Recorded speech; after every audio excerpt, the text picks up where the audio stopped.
तो मैथ्स में हमने लास्ट क्लास क्या किया था, इंक्रीजिंग डिक्रीजिंग फंक्शन देखा था, और उसमें मोनोटोनिक फंक्शन क्या होता है, एक फंक्शन इंक्रीज अगर कर रहा है या डिक्रीज कर रहा है, वो किस इंटरवल में इंक्रीज और डिक्रीज कर रहा है, वो इंटरवल हमने लास्ट क्लास निकालना सीखा था। आज के क्लास में हमारे पास इंटरवल मौजूद है और फंक्शन मौजूद है, और ये पूछा जा रहा है कि क्या ये फंक्शन इंक्रीज कर रहा है या डिक्रीज कर रहा है, उस चीज को प्रूव करना है। ठीक है, ये भी एक टाइप ऑफ क्वेश्चन जो आपको एग्जाम में देखने को मिलेगा, और एनसीईआरटी में भी इसके रिलेटेड क्वेश्चंस मौजूद हैं। तो इसमें मान लो ये क्वेश्चन, पहला क्वेश्चन गिवन है,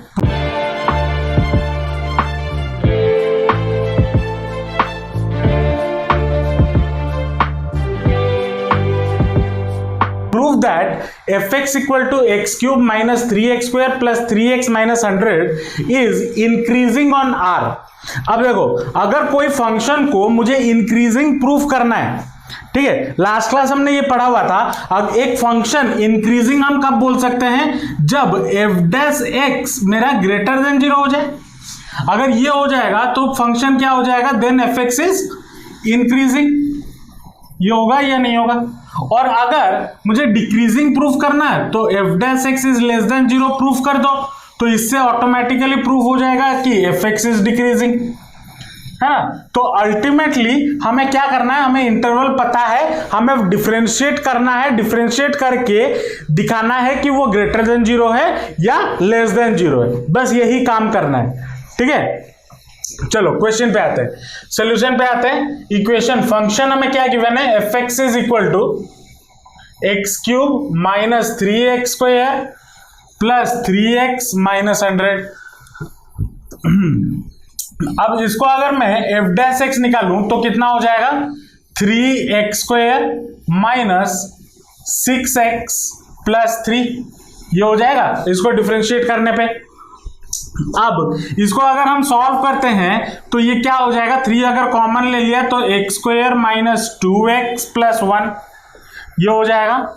और इसको अगर हम दिखाएं या सॉल्व करें तो ये क्या हो जाएगा, 3 into x square minus x plus 1, ये हो जाएगा। तो इसको अगर हम सॉल्व करते हैं तो ये कितना हो जाएगा, 3 इंटू एक्स माइनस 1 का होल स्क्वायर, ये होगा। देख लो, x माइनस 1 का होल स्क्वायर करो, एक्स स्क्वायर माइनस 1 प्लस 1 का square plus 1 minus 2 into x into 1, तो 2x, तो x माइनस 1 का होल स्क्वायर। अब अगर हम, ये हमें क्या मिल गया, ये हमें f डैश x मिल गया। अब f डैश x में ये वाला जो पोर्शन है ये ऑलवेज पॉजिटिव होगा, ऑलवेज पॉजिटिव होगा। क्यों ऑलवेज पॉजिटिव होगा, क्योंकि स्क्वायर है। देयरफॉर f डैश x यहां पे क्या है, ग्रेटर देन 0 फॉर x का कोई भी वैल्यू अगर r होता है, for all x belongs to r होगा। देयरफॉर मैं क्या बोल सकता हूं, fx जो कि क्या है, x cube minus 3x square plus 3x minus 100 is a increasing function, increasing function on r। यही करना है, ये हमारा रिक्वायर्ड आंसर, यही प्रूफ करना है। समझ में आया कैसे करना है, इजी है, कुछ नहीं। f डैश x निकालो, ग्रेटर देन लेस देन दिखा दो, प्रूफ कर दो, तो हो गया आंसर। समझे या नहीं समझे। क्या बोला है नेक्स्ट क्वेश्चन में, let i be the interval disjoint from -1, 1। अब डिसजॉइंट फ्रॉम -1, 1 का मतलब क्या होता है कि -1 और 1 इंक्लूडेड उसमें नहीं है। ठीक है, prove that fx equal to x plus 1/x is increasing on i, ये प्रूफ करना है। ठीक है, चलो सॉल्यूशन पे आते हैं। तो fx मुझे क्या गिवन है, fx is equal to x plus 1/x। ठीक है, तो f डैश x निकालेंगे, f dash x equal to कितना हो जाएगा, d by d x of x होता है 1 plus d by d x of 1/x कितना हो जाएगा, d by d x of 1/x मतलब x टू द पावर -1, तो that will be equal to कितना, -1 x टू द पावर -1, तो -1 x to the power -2 मतलब -1 बाय x स्क्वायर, ये हो जाएगा। तो यहां पे क्या हो जाएगा, 1 - 1 बाय x स्क्वायर, ये हो जाएगा। इसको अगर हम सॉल्व करते हैं तो ये कितना मिल जाएगा, x square minus 1 by x square. तो एफ डैश एक्स मुझे कितना मिल गया, x square minus 1 by x square. अब यहां पे क्या बोला है, जो x है वो किस इंटरवल में बिलोंग करता है, i, और i क्या है, -1,1। अब अगर आप x के जगह पे, यहां पे खुद ही देख लो, अगर x के जगह पे मैं -1 पुट करता हूं तो क्या होगा, 1 का स्क्वायर -1 का स्क्वायर 1, 1 - 1 0, तो कोई फायदा ही नहीं है। और 1 भी अगर पुट करता हूं तो 1 का स्क्वायर 1, 1 - 1 0, तो फायदा नहीं। इसलिए यहां पे बोला कि डिसजॉइंट ऑफ -1,1। ठीक है, x belongs to i and x does not belong to -1,1। इसका मतलब क्या है, डज नॉट बिलोंग टू -1,1 का स्क्वायर ब्रैकेट मतलब -1 और 1 इंक्लूडेड नहीं है, उसके अलावा और जो भी नंबर उनके बीच में है they are included in it. तो हम यहां पे क्या कर सकते हैं, इंक्रीजिंग दिखाने के लिए बोला है ना। अब यहां पे क्या हो सकता है, x का वैल्यू -1 से छोटा हो सकता है या फिर x का वैल्यू 1 से बड़ा हो सकता है। इसका value x does not belong to -1 and 1, इसका मतलब क्या हुआ, आइदर x का वैल्यू -1 से छोटा हो सकता है या फिर x का वैल्यू 1 से बड़ा हो सकता है या नहीं हो सकता। अब मुझे इस चीज को लाना है यहां पे, तो यहां पे अगर मैं स्क्वायरिंग बोथ साइड करूं तो क्या हो जाएगा, x square is less than 1 और x इज ग्रेटर देन 1, ये होगा, सॉरी एक्स स्क्वायर इज, अच्छा हाँ एक चीज गलत किया, क्या, एक्स स्क्वायर जब यहां पे मैंने स्क्वायर किया तो ये नेगेटिव नंबर था, तो negative number into negative number मतलब यहां पे साइन चेंज हो जाएगा और ग्रेटर देन हो जाएगा। तो इसका और इसका मतलब तो सेम ही है, तो मैं एक ही बार लिखता हूं, x square is greater than 1, ये लिख सकता हूं। अब -1 तो x square -1 is greater than 1 - 1 which is equal to क्या होगा, 0 होगा या नहीं होगा, होगा। अब डिवाइडेड बाय एक्स स्क्वायर कर दो, डिवाइडेड बाय एक्स स्क्वायर और इसके साथ भी डिवाइडेड बाय एक्स स्क्वायर, तो दैट इंप्लाइज क्या हो गया, x square -1 by x square is greater than 0। और ये क्या है हमारा, ये हमारा एफ डैश एक्स है, तो that implies F dash x is greater than 0, therefore fx is increasing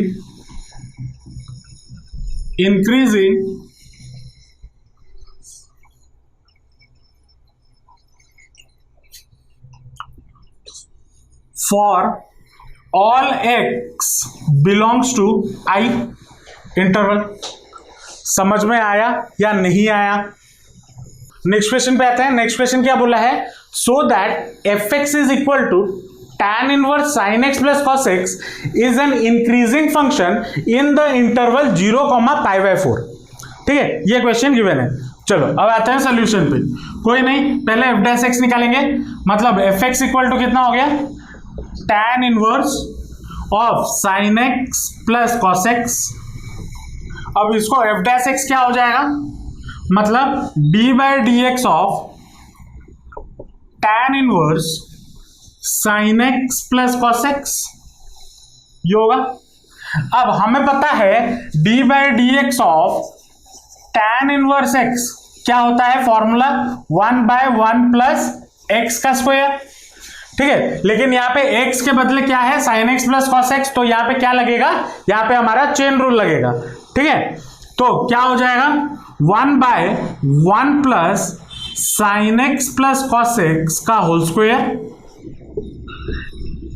into d/dx of sin x plus cos x। ठीक है, इसको सॉल्व करेंगे तो ये कितना हो जाएगा, 1/1 plus sin x plus cos x का whole square into d/dx of sin x होता है cos x plus d/dx of cos x होता है माइनस sin x, तो माइनस sin x, ये हो गया। इसको सॉल्व करेंगे तो क्या हो जाएगा, cos x minus sin x divided by 1 plus sin x plus cos x का होल स्क्वायर, ये होगा या नहीं होगा? अब देखो यहां पे मैं इसको मल्टीप्लाई के फॉर्म में लाना चाहता हूं, ठीक है, इसको मैं न्यूमरेटर को मल्टीप्लाई के फॉर्म में लाना चाहता हूं, तो मैं क्या करता हूं, मैं न्यूमरेटर को कॉस से डिवाइड कर देता हूं, इसको ऐसे ही छोड़ दो, ऐसे ही छोड़ दो। अब क्या बोला है, इंटरवल किसके बीच में लाई कर रहा है, 0 और π/4 के बीच में। तो यहां पे आते हैं एज x बिलोंग्स टू 0, π/4। अब यहां पे हर एक एलिमेंट को देखते हैं, क्या है, पहला एलिमेंट आता है 1/1 plus sine x plus cos x का होल स्क्वायर, ठीक है। अब 1/sin x plus cos x का होल स्क्वायर, x का वैल्यू, अगर यहां पे x का वैल्यू 0 से π/4 कुछ भी ले लो, ये वाला हमेशा पॉजिटिव होगा, होगा या नहीं होगा, डिनोमिनेटर हमेशा पॉजिटिव होगा। अगर डिनोमिनेटर पॉजिटिव, क्योंकि स्क्वायर में है, चाहे कुछ भी हो जाए वैल्यू, ये तो हमेशा पॉजिटिव होगा ना। तो अगर पॉजिटिव होगा तो 1 भी एक पॉजिटिव है, 1 प्लस पॉजिटिव नंबर का स्क्वायर, मतलब ये हमेशा ग्रेटर देन 0। तो इससे क्या पता चला कि 1/1 plus sine x plus cos x का whole square is greater than 0। ये होगा, होगा या नहीं होगा, होगा। अब आता है एक चीज पे sine x minus cos x. अब sine x minus cos x, sine x का वैल्यू अगर आप 0 से लेके π/4 कहीं पे भी ले लो, 0 से लेके π/4, अगर मैं कॉस एक्स का जगह पे 1 डालता हूं, ठीक है, कॉस एक्स के जगह, एक्स के जगह पे मैं यहां पे 0 डालता हूं, तो कॉस 0 मेरा कितना हो जाता है, कॉस 0 कितना होता है, 1 होता है। और साइन एक्स, एक्स के जगह पे 0 डालता हूं तो क्या होगा, साइन 0 0 होता है। तो 1 माइनस 0 0 होगा, 1 माइनस 0 1 होगा। अब यहां पे x के जगह पे मैं अगर π/4 डालता हूं, π/4 कितना होता है, 45। अगर cos 45 कितना होता है,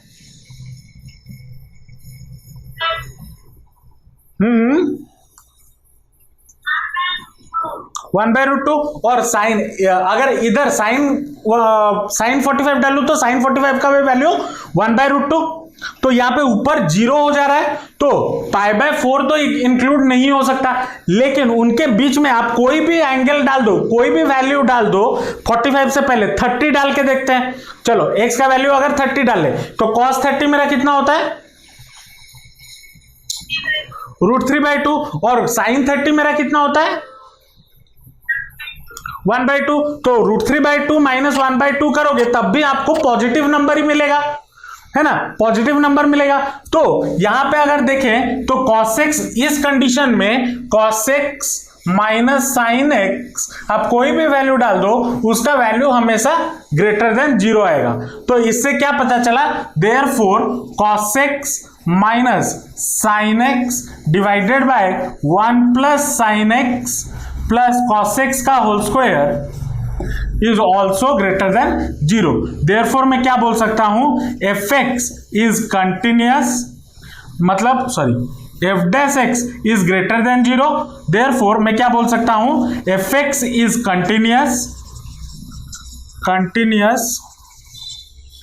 इन इंटरवल 0, π/4। ये हमारा रिक्वायर्ड आंसर है, ठीक है। आपको ऐसे एग्जाम में लिखना पड़ेगा to get a full mark. हालांकि एमसीक्यूज आएंगे इस टॉपिक में से, अगर एमसीक्यू भी आते हैं तो सॉल्व करना आना चाहिए, ताकि आप एमसीक्यू में सही ऑप्शन लगा सको, ठीक है। एक दो एमसीक्यू के क्वेश्चन भी अभी करेंगे, देखते हैं।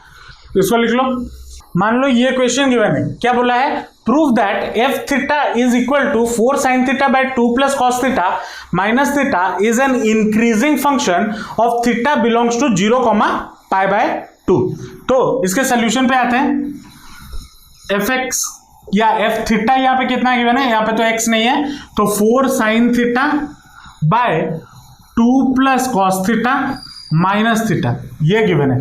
तो f डैश थीटा निकालना है, तो क्या होगा, d/d theta of 4 sin theta by 2 plus cos theta minus d by d theta of theta.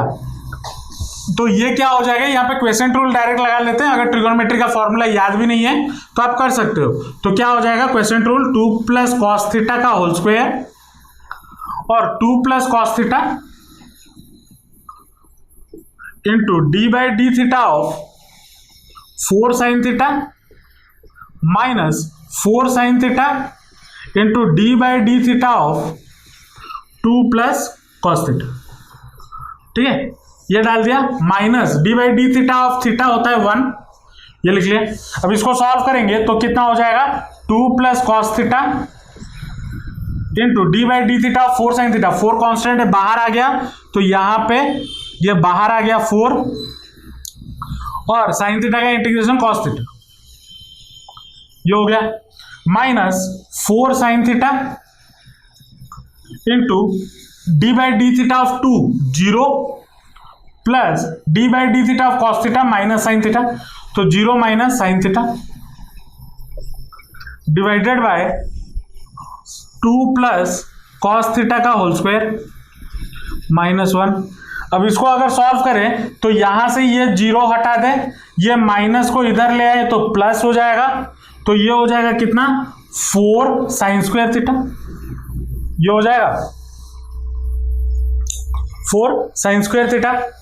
इस 4 को डिवाइड को, हाँ इस 4 को इसके साथ ही रहेगा 4 कॉस थीटा।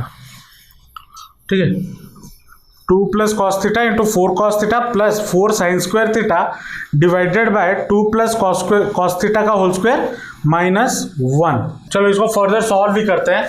तो ये क्या हो जाएगा, 2 into 4 cos theta 8 cos theta, फिर cos theta into 4 cos theta 4 cos square theta plus 4 cos square theta और ये plus 4 sine square theta divided by 2 plus cos theta का होल स्क्वायर माइनस 1। अब इसको अगर यहां से मैं 4 कॉमन ले लूं तो मुझे क्या मिल जाएगा, 8 कॉस थीटा प्लस 4 कॉमन ले लिया तो cos sine square theta plus cos square theta 1 होता है, तो 4 इंटू 1, तो ये बचा 4 divided by 2 plus cos theta का होल स्क्वायर माइनस 1, ये बचा।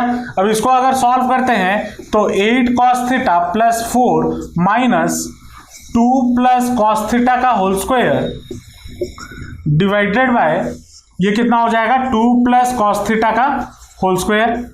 अब इसको सॉल्व करेंगे तो 8 कॉस थीटा प्लस 4 माइनस ये हो जाएगा 4 plus cos square theta plus 2 into 2 4 cos theta, ये हो जाएगा।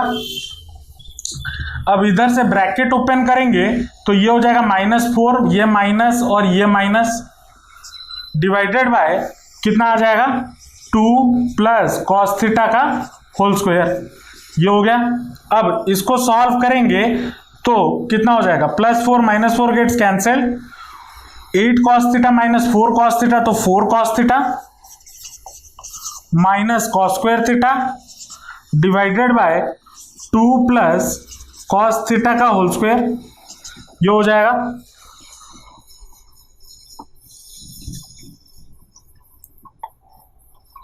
हो जाएगा।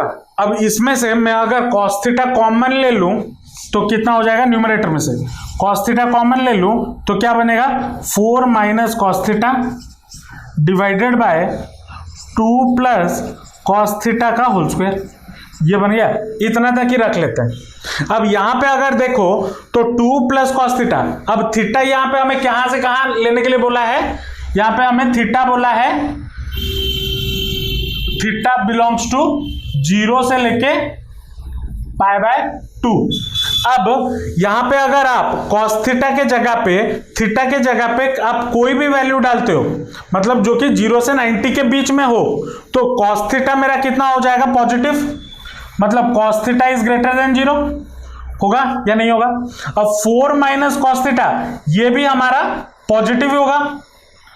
अब उससे हालांकि मैं cos थीटा ग्रेटर देन 0 लिख चुका हूं तो कोई फर्क नहीं पड़ता, लेकिन 2 प्लस कॉस थीटा का होल स्क्वायर वो भी पॉजिटिव होगा, मतलब 1/2 प्लस कॉस थीटा का होल स्क्वायर वो भी ग्रेटर देन 0 ही होगा।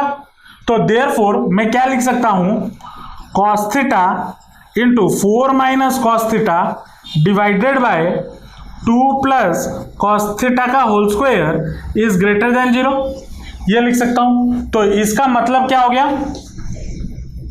इसका मतलब ये हो गया कि f dash x is greater than 0, therefore fx is increasing when theta belongs to क्या, 0 से लेके π/2 विच स्क्वायर। समझ में है या नहीं आया? चलो अब मान लो ये क्वेश्चन गिवन है, यहां पे मैंने 3 ऑप्शन दिया हुआ है और 3 ऑप्शन इस एग्जाम में आपको चौथा भी ऑप्शन मिल जाएगा, कोई उसमें दिक्कत नहीं है, लेकिन कैसे करना है देखो। क्वेश्चन क्या बोला है, which of the following functions are decreasing on 0, π/2, और ऑप्शन क्या क्या गिवन है, cos x, tan x, cos 3x। अब कैसे करें, करने के लिए हमें हर एक फंक्शन को चेक करना होगा, तो चेक करते हैं। पहले वाले को मान लो क्या गिवन है, cos x, तो इसका f डैश x कितना हो जाएगा, इसका f डैश x हो जाएगा माइनस साइन x होगा, d/dx ऑफ cos x हमारा क्या होता है माइनस साइन x। तो और हमें ये पता है साइन x क्या होता है, greater than 0 when x belongs to 0, π/2। आप x का कोई भी वैल्यू ले लो 0, π/2 से साइन x का वैल्यू बढ़ता जा रहा है, 0 से बढ़ता हुआ जाएगा, लेकिन यहां पे मुझे माइनस साइन x है, तो माइनस साइन x अगर मैं माइनस मल्टीप्लाई करता हूं तो साइन मेरा चेंज हो जाता है या नहीं हो जाता है। तो इससे हमें क्या पता चल गया कि f dash x is less than 0, मतलब f डैश x क्या हो रहा है, इज डिक्रीजिंग। तो हमारा आंसर पहले ही ऑप्शन से आ गया cos x। अब चेक कर लेते हैं, अब मान लो cos x बाद में होता है, इन दोनों को भी चेक कर लेते हैं कि इसका क्या सीन बन रहा है। तो पहले tan x को देख लेते हैं, tan x इसका डिफरेंशिएशन f डैश x क्या हो जाएगा, tan x का डिफरेंशिएशन क्या होता है, d/dx ऑफ tan x क्या होता है, sec स्क्वायर x होता है ना, sec स्क्वायर x होता है या नहीं होता है, अरे फॉर्मूला याद रखो बेटा, tan x होता है sec स्क्वायर x। अब यहां पे x का वैल्यू जब 0 से π/2 होगा तो sec स्क्वायर x क्या होता है, sec x हमारा ग्रेटर देन 0 होता है, तो sec x हमारा 0 से बड़ा होता है, चाहे आप कुछ भी कर लो। अगर आप टेबल देखना चाहो तो टेबल भी देख सकते हो, sec x ग्रेटर देन 0 होता है, x का वैल्यू आप 0 से लेके π/2 कुछ भी डाल दो, ठीक है। तो sec स्क्वायर x भी ग्रेटर देन 0 होगा, तो इसका मतलब क्या हो गया, f डैश x हमारा क्या हो रहा है, ग्रेटर देन 0, मतलब इंक्रीजिंग हो रहा है, तो ये आपका इंक्रीजिंग होगा। लेकिन क्वेश्चन मुझे पूछा है डिक्रीजिंग, अगर क्वेश्चन में मेरा इंक्रीजिंग होता तो ये ऑप्शन सही होता। अब तीसरा वाला देख लेते हैं, C क्या गिवन है, cos 3x, तो इसका f डैश x मेरा कितना हो जाएगा, -3 sin 3x, ये हो जाएगा। और यहां पे अगर हम देखें तो x का वैल्यू कहां से कहां लाई कर रहा है, 0 से लेके π/2, मतलब 3x का वैल्यू 0 से लेके π/2 के बीच में लाई करना चाहिए, मतलब x का वैल्यू कहां से कहां, 0 से लेके π/6 के बीच में लाई करना चाहिए, है या ना, सॉरी x का वैल्यू 0 से लेके π/2, तो यहां पे मुझे चाहिए क्या, 3x, तो 0 3x, तो ये कितना हो जाएगा 3π/2। अब 0 से लेके 3π/2 में अगर मैं क्वाड्रेंट बनाऊं साइन के लिए अगर मैं क्वाड्रेंट बनाऊं, मैं साइन के लिए चेक कर रहा हूं, साइन के लिए अगर मैं क्वाड्रेंट बनाऊं 0 से लेके 3π/2, ये हो गया 0, ये हो गया π/2, ये हो गया पाई, ये हो गया 3π/2। इधर ये साइन पॉजिटिव होता है या नहीं होता, इधर क्या होता है, साइन पॉजिटिव होता है या नेगेटिव होता है सेकेंड क्वाड्रेंट में? यहाँ पे सेकेंड क्वाड्रेंट में पॉजिटिव होता है, फर्स्ट क्वाड्रेंट में पॉजिटिव, सेकेंड क्वाड्रेंट में पॉजिटिव, थर्ड क्वाड्रेंट में नेगेटिव और फोर्थ क्वाड्रेंट में नेगेटिव। ठीक है, sine first quadrant, second quadrant, first quadrant और सेकंड क्वाड्रेंट में साइन फंक्शन पॉजिटिव और थर्ड क्वाड्रेंट फोर्थ क्वाड्रेंट में साइन फंक्शन नेगेटिव। मैं भी कैसे गलती से बोल दिया। ठीक है, तो यहां पे अगर हम देखें तो साइन फंक्शन इन दोनों क्वाड्रेंट में मतलब 0 से लेके पाए तक पॉजिटिव हो रहा है और उसके बाद पाए से लेके 3π/2 नेगेटिव हो रहा है। तो मतलब f(x) is both positive and negative in interval in 0, π/2. Therefore, fx is neither increasing nor decreasing. ठीक है, तो ये ऑप्शन भी आपका नहीं होगा। तो आपका करेक्ट ऑप्शन कौन सा है? cos x। ठीक है, समझ में आया या नहीं आया, कैसे करना है अगर एमसीक्यू आ गया इस टाइप में से? तो इसी के साथ आपका इंक्रीजिंग डिक्रीजिंग फंक्शन भी खत्म होता है। नेक्स्ट क्लास हम एप्लीकेशन ऑफ डेरिवेटिव में जो थर्ड टॉपिक है जो कि है मैक्सिमा एंड मिनिमा, उस चीज को पढ़ेंगे और समझेंगे। ठीक है, चलो आज के लिए इतना ही रखते हैं। होप आपको आज का वीडियो अच्छा लगा होगा और अगर कोई भी कॉन्सेप्ट क्लियर नहीं हुआ है या डाउट है तो नीचे कमेंट सेक्शन में जरूर बताना, अपना फीडबैक जरूर देना। अगर वीडियो अच्छा लगा तो लाइक जरूर कर देना, अपने दोस्तों के साथ शेयर जरूर करना और चैनल को सब्सक्राइब कर देना क्योंकि आपके पढ़ाई के रिलेटेड कंटेंट मैं रेगुलरली अपलोड करता रहता हूं। तो मिलते हैं नेक्स्ट वीडियो में। Till then all the best, जमकर पढ़ाई करते रहिए and thanks for watching the video.